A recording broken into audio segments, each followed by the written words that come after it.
Hello and welcome, aspirants. You're tuning into a brand new explainer from Rungta IAS Academy. Today, we're bringing you a super high-yield case study, absolutely perfect for your general studies paper 2. We're going to dive right into government interventions in the social sector, looking specifically at education, skilling, and human resource development. We're unpacking the latest data from the AICTE Internship Portal and figuring out exactly what it means for India's demographic dividend. Let's get right into it. Now, before we start building out our arguments, take a look at the source material we're using today. It's a verified news snippet straight from the national dailies about the AICTE's portal. Remember, in UPSC, your arguments are really only as good as the facts you use to back them up, right? So I want to assure you that everything we analyze today is rooted in absolutely verified, current data pulled directly from this report. Right, and to keep our analysis razor sharp today, here is our roadmap. We'll decode the AICTE internship data, look at the NEP 2020 connection, contrast employability versus employment, discuss bridging India's skilling divide, and finally integrate all of this into your UPSC main strategy. Okay, moving into Section 1, decoding the AICTE internship data. So, just to grasp the sheer administrative scale of this government intervention, aspirants, you really need to note this number down. 4.7 crore. That is a truly staggering figure. We're talking about 4.7 crore student registrations on the AICTE Internship Portal in just 4 years. When you're writing your mains essays on youth empowerment or skilling, this is one of those powerful, undeniable statistics you absolutely want to quote to show the massive demand for skill development happening right now in the country. And when we break that macro-level data down further, it really illustrates the execution. The portal has offered over 79.57 lakh internship opportunities, and out of those, more than 32.78 lakh internships have been successfully completed. Now, what's absolutely crucial here is the institutional synergy. The government is actually tied up with over 81,000 companies, 81,483 to be exact, and signed formal MOUs with 12,077 colleges. Also, keep this key mandate in mind. They have to ensure that the students registered for these internships remain firmly attached to an academic institution. All right, let's shift gears to Section 2, the NEP 2020 connection. So when we look at the policy side, this whole initiative operates under two critical operational umbrellas. First, the National Educational Alliance for Technology, or NEET, and second, the National Educational Technology Forum.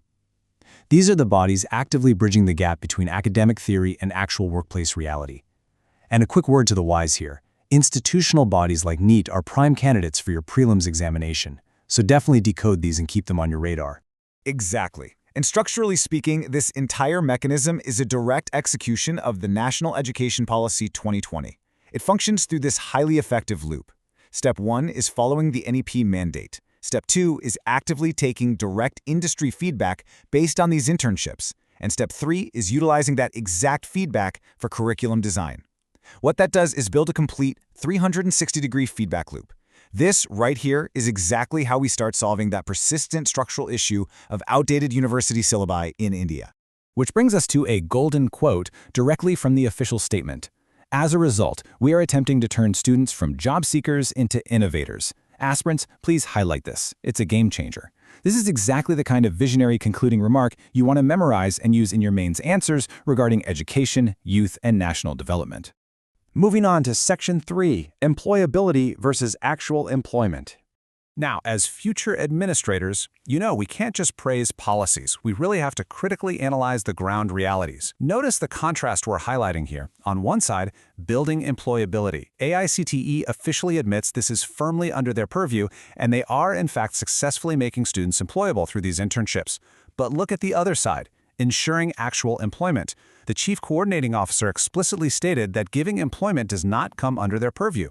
So here's the critical blind spot we really need to address.